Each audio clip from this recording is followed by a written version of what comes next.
Wednesday, August 5, 2020. Good afternoon, ladies and gentlemen. You're watching the Midday Bilingual Newscast on the CRTV and on CRTV News. Good afternoon, Martin Weldenge. Good afternoon, Diane Gassa. You have the headlines.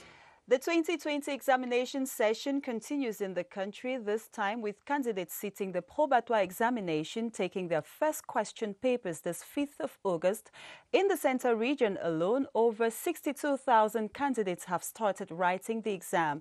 Our reporters will give you fresh images from some accommodation centers in Yaoundé. And our guest this Wednesday is Dr. Albert Zé, 2019's Best Health Researcher for Development. He will be talking about his new book titled Stratégie de mise à niveau du système de santé camerounais. The book launch will take place this 5th of August at the Mona Foundation here in Yaoundé. And our culture, our feature page will be taking us to the far north region to visit Lamido and see exactly how he lives with his people. The surprise will be towards the end of this newscast.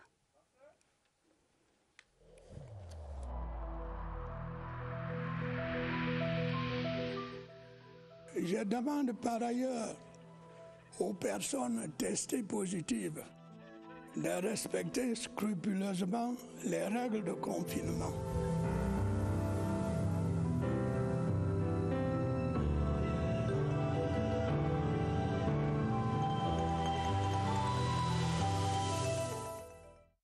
Madame, Monsieur, bon après-midi. Merci de votre fidélité aux 12 heures sur les antennes de la CRTV. Ce communiqué en ouverture du journal, le ministre d'État, secrétaire général de la présidence de la République, porte à la connaissance de l'opinion nationale que le président de la République, président du Conseil supérieur de la magistrature suprême, Conseil supérieur de la magistrature a décidé du report au lundi 10 août 2020 à 12 heures dans la salle des conseils de la présidence de la République de la réunion du Conseil supérieur de la magistrature, initialement convoquée pour le jeudi 6 août 2020. Ce communiqué est signé hier par le ministre d'État, secrétaire général de la présidence de la République, Ferdinand Ngongo.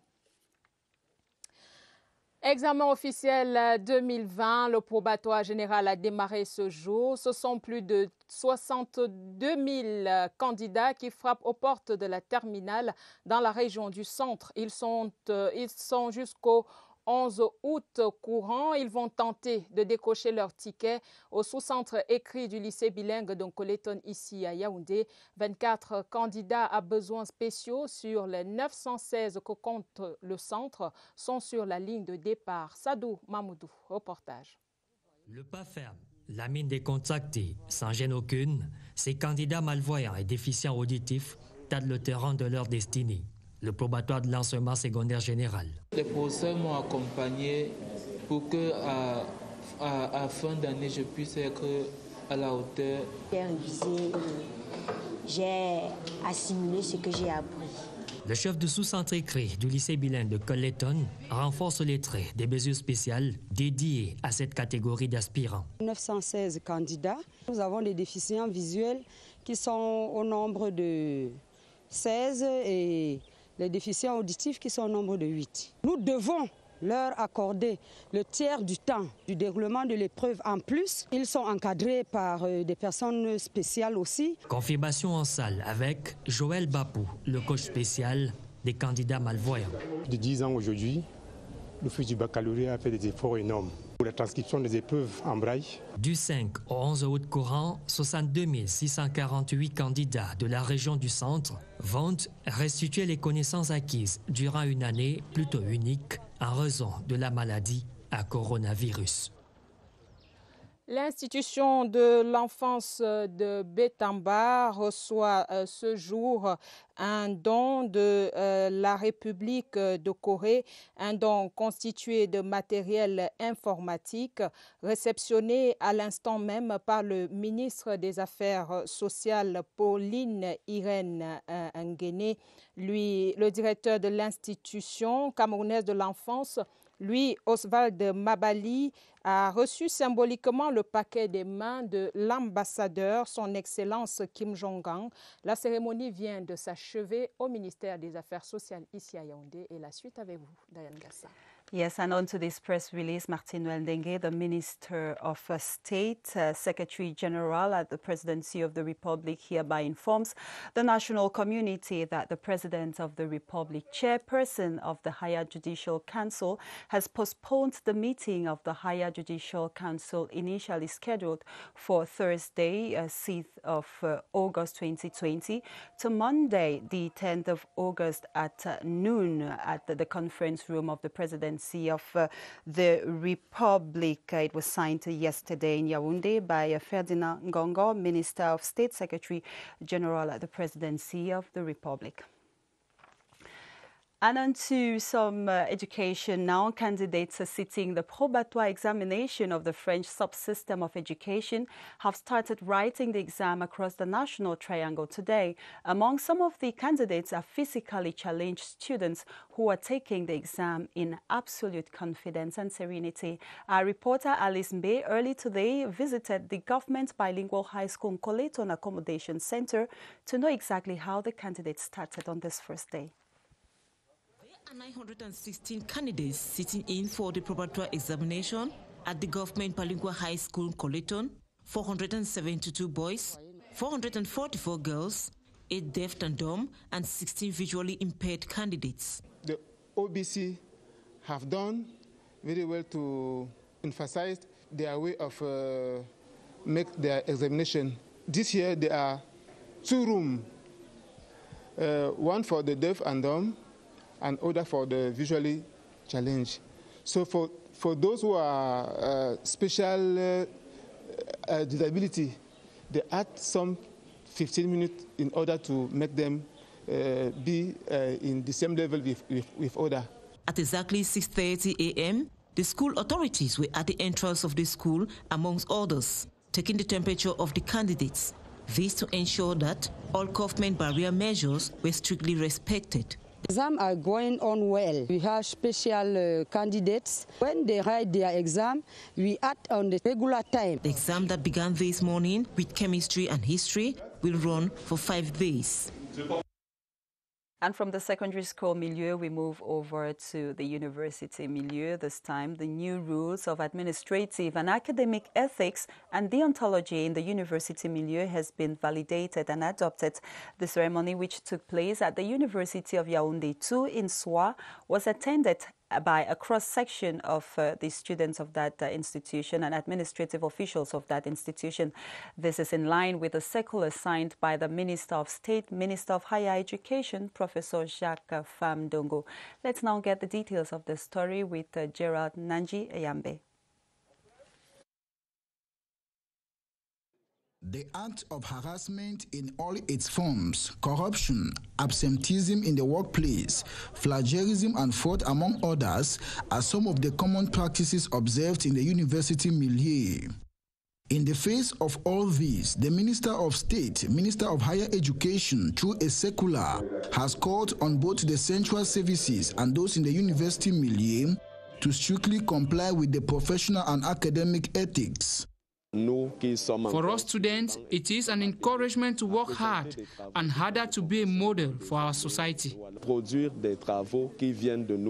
It is in this light that the administration of the University of Yaoundé 2 has validated such rules. It's very important for a university like this one to be guided by principles of ethics and deontology. Every state university must have principles of ethics and deontology. Disciplinary actions await violators. C'est le 12h sur la CRTV que vous regardez, Madame, Monsieur. Votre fidélité nous honore. Saint-Mélima bénéficie désormais du programme spécial pour l'emploi urbain. La cité capitale du Djaïlobo, dans le sud, est la 12e ville à en bénéficier. Les documents à cet effet étaient paraphés là-bas lundi entre le maire Jean-Faustin Akam et le directeur général du Fonds national de l'emploi, Camille Mouté-Abidias. Sur les contours de ce programme, voici le reportage de Anissé Sister Essiane de CRTV Sud. Ils sont 50 jeunes sélectionnés parmi la centaine ayant formulé des demandes. Ces hommes et femmes veulent surtout aider l'exécutif communal à passer à la matérialisation de l'un des volets de son engagement politique au lendemain des élections municipales. La plus grosse problématique qui se pose au niveau des municipalités, c'est le problème de l'emploi jeune. J'ai pris l'engagement de regarder ce problème avec beaucoup plus de sérieux. Nous devons les aider également à contribuer à ce que notre cité soit belle. Ces travaux de curage des caniveaux des artères de la ville et d'aménagement des carrefours, places et jardins publics vont se réaliser dans le cadre d'une convention qui lie désormais la commune de Samlima au Fonds national de l'emploi, initiateur du programme spécial pour l'emploi urbain, UCEP. Samlima aujourd'hui n'est que la 12e ville qui reçoit le programme UCEP. Il a été conçu pour lutter contre le chômage de masse des jeunes dans les villes. Nous avons mis ce programme en place qui permet donc à des jeunes d'avoir des revenus et de s'insérer dans la vie active. Après la remise solennelle de ce matériel adapté au travail manuel et les contrats, ensemble, les jeunes sélectionnés et les autorités présentes à la cérémonie sont descendus sur le terrain pour les premiers coups de pioche. Et monsieur le maire de Samlima, c'est bien Jean-Faustin Bekono. Du sud, nous mettons le cap à l'est. Cameroun lutte contre le Covid-19. Les enseignants de 17 écoles des départements de la Mbumba Ngoko et de la KDI formés au e-learning, une initiative de Plan Cameroun pour combler le déficit d'enseignement dans certaines localités là-bas en cette période de crise sanitaire. Georges Alain Eyango de CRTV Est nous en dit plus. Face à la pandémie du coronavirus, les croyants ne doivent pas que prier. Ils doivent aussi se soumettre aux mesures barrières, pratiques pas toujours aisées pour des populations rurales comme celle de la paroisse catholique Saint-Jean-Paul II de Belita II par Batouri, qui viennent de bénéficier d'un geste de solidarité de la congrégation de la mission en présence de Monseigneur Marcelin Marie Damiette, évêque du diocèse de Batouri. La santé de nos fidèles, de nos populations va se renforcer. Je remercie tous les membres de la famille vincentienne qui se sont donné de la peine à parcourir de longues distances, partant de Ngaoundéré, de Yaoundé, de Douala, pour venir ici à Belita. Porté par le supérieur provincial de cette congrégation de la mission, le père Grenoli Fégang, ce don pour la lutte anti-Covid-19 à Belita 2 était constitué de 150 morceaux de savon, 50 seaux de 10 litres, 50 flacons de gel hydroalcoolique, 50 cache-nez, 50 thermomètres électriques, le tout immédiatement distribué aux 50 familles bénéficiaires, au rang desquelles des familles musulmanes. À l'initiative du père Blaise Boafé Ningning, curé de la paroisse Saint-Jean-Paul II de Belita 2, les bénéficiaires de ce don se sont aussi familiarisés avec les gestes barrières grâce aux prestations de 2 paroissiennes. Thanks for watching the Midday Bilingual Newscast on the CRTV. And we now take you over to the Northwest region, where medics in that part of the country say the socio-political unrest in the region is contributing to rising cases of brain diseases. During a free consultation at the Bamenda Regional Hospital yesterday, close to 30 patients were screened and noticed to have movement disorders, crisis-related injuries, and epilepsy. Patients with severe brain diseases will be directed to specialists at the hospital for appropriate medical treatment. As Kilo Valerine Sala reports, the coronavirus pandemic has also been cited as responsible for the increase in brain diseases in the Northwest region of Cameroon.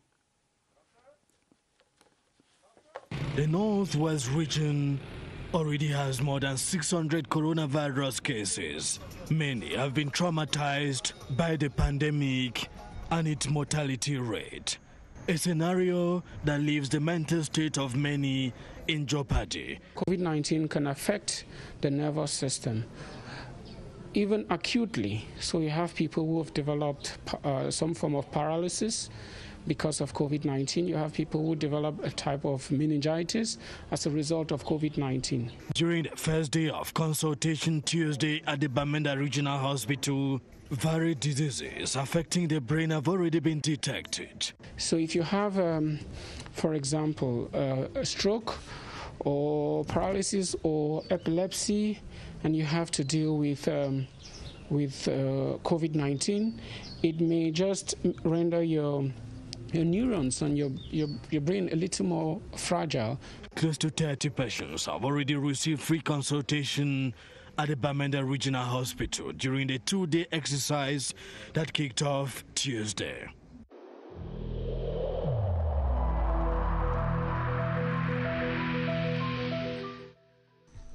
The wearing of face masks in public places will be mandatory until further notice.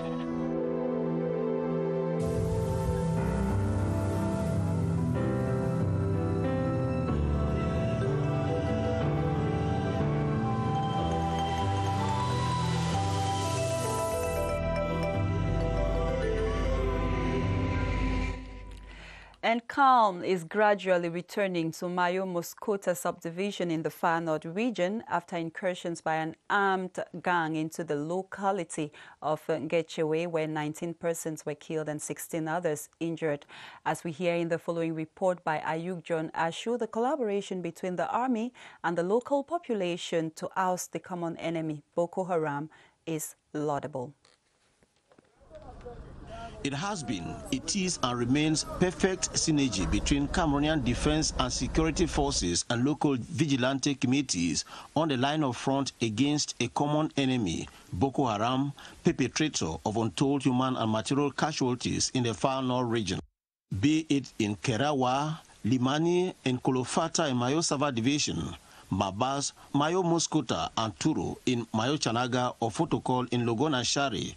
This frank collaboration has enabled the nipping in the bud of several incursions and attempted suicide bombing by the terrorists. To back up this other facet of the Army-Nation symbiosis, the government has been assisting vigilante groups with logistics to enable them provide intelligence to the regular forces. The head of state is very satisfied with what has been done on the field alongside our forces of law and defense. They are asking to go further in order to overcome this war.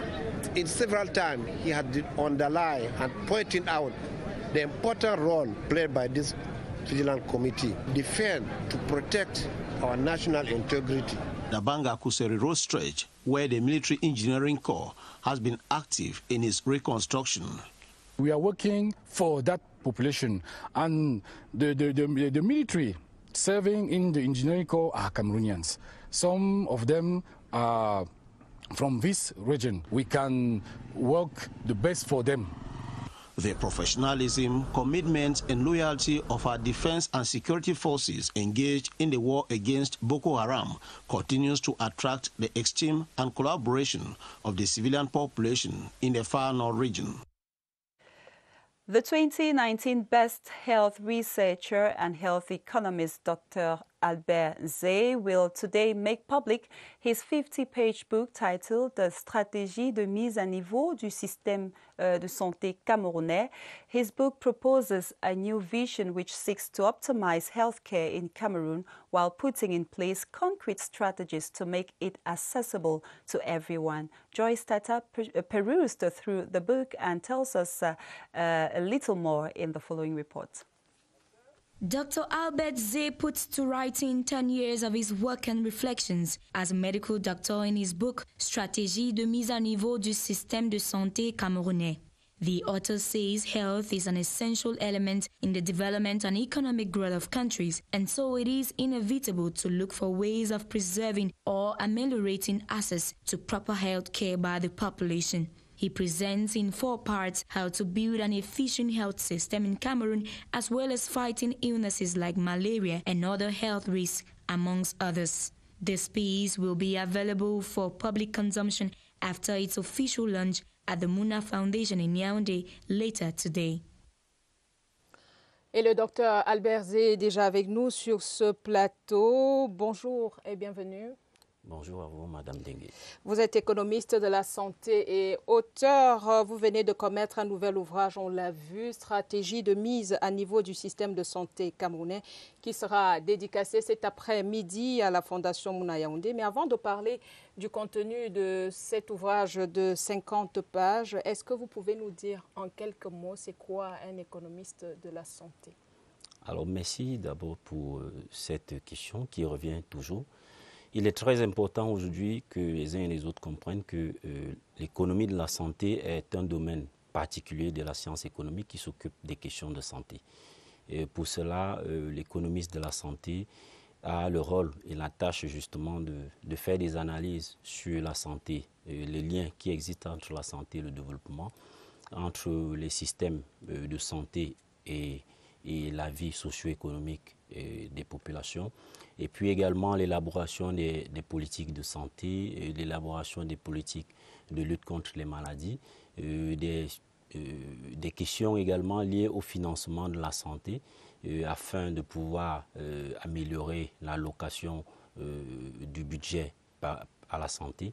Donc ce sont des tâches qui sont du domaine de l'économie de la santé, qui n'a rien à voir, il faut déjà le mentionner, que l'économiste de la santé n'est pas un personnel de santé traitant, comme on a l'habitude de confondre médecin et économiste de la santé. On le retient donc. Votre livre pose un diagnostic du système de santé camerounais à l'heure actuelle. Avant d'aboutir aux propositions, quelles sont-elles concrètement? Alors, ce qu'il faut déjà comprendre, c'est que c'est un travail qui a été fait depuis pratiquement 10 ans aujourd'hui, que nous présentons sous forme de cet ouvrage qui est suffisamment réduit, qui permet au lecteur de pouvoir comprendre très rapidement de quoi il s'agit. Alors, nous avons fait le diagnostic du système de santé camerounais qui pose un certain nombre de problèmes en termes de performance, en termes d'équité à l'accès aux soins, et puis également en termes de résilience de ce système, c'est-à-dire que les capacités à pouvoir réagir efficacement face à une situation de crise sanitaire. À partir donc de ces différents constats, nous avons fait des propositions sous forme d'un plan stratégique qui est scindé en 3, avec 3 objectifs stratégiques qui vont premièrement dans la préservation de la santé des populations et deuxièmement l'humanisation des soins qui est un chantier très important pour le ministre actuel de la Santé. Et puis également il y a la protection financière des populations face à leurs soins de santé.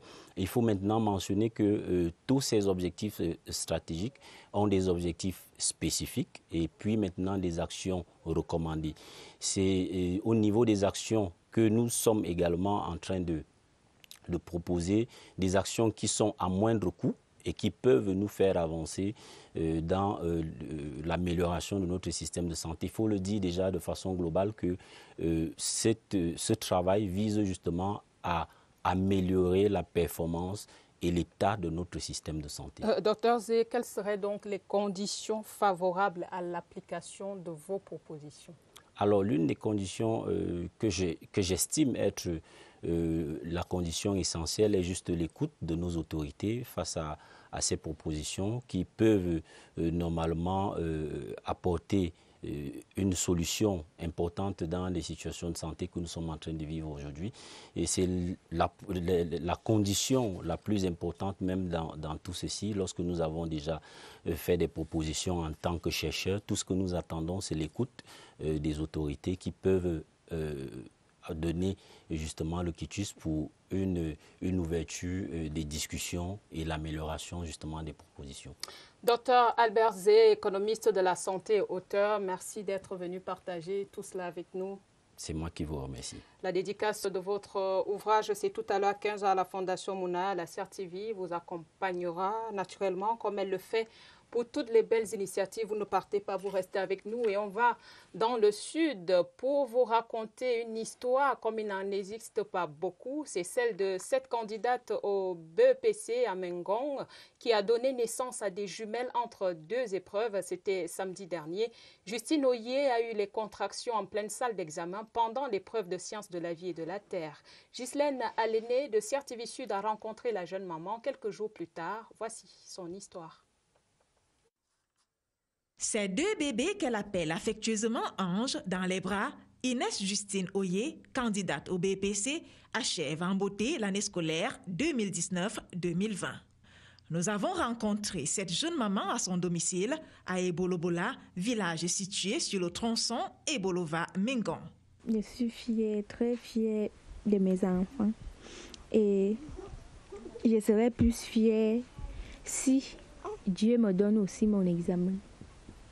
Pourtant, il y a 3 jours, cette élève régulièrement inscrite au lycée de Mengong a failli interrompre définitivement ce pourquoi elle aura travaillé durant 9 mois, son examen BEPC. Quand la pousse s'est rompue, là j'avais un peu peur parce que je croyais que le bébé va sortir.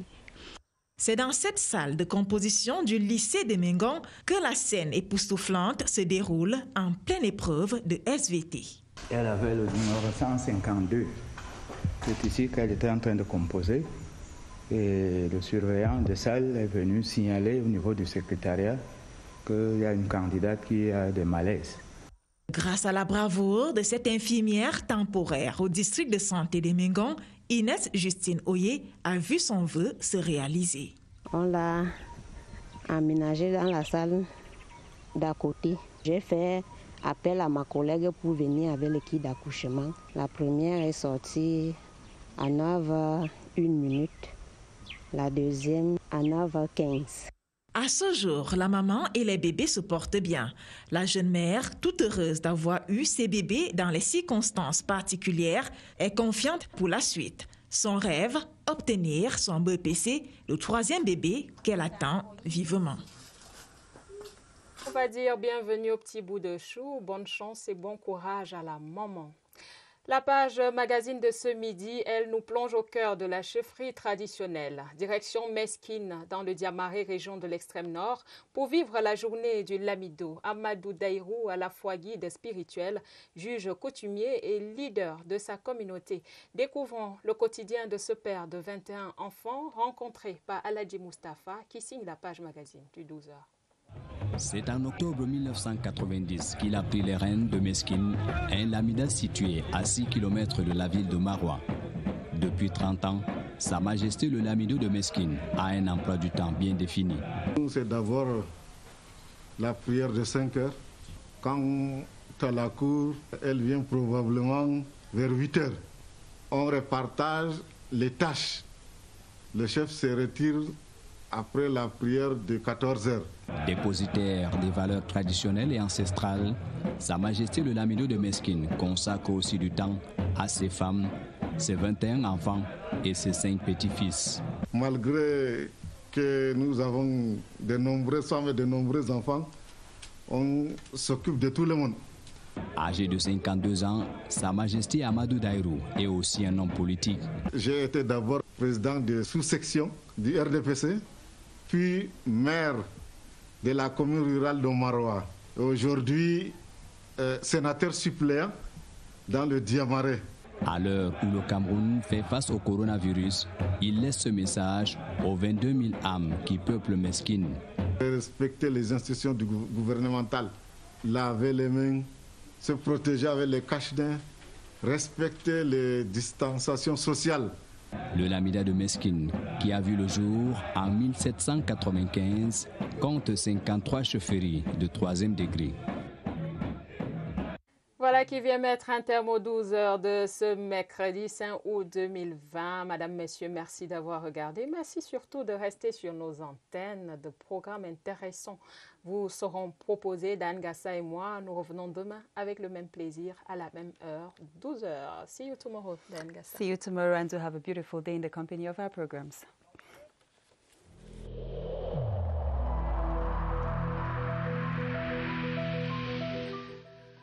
Je demande par ailleurs aux personnes testées positives de respecter scrupuleusement les règles de confinement.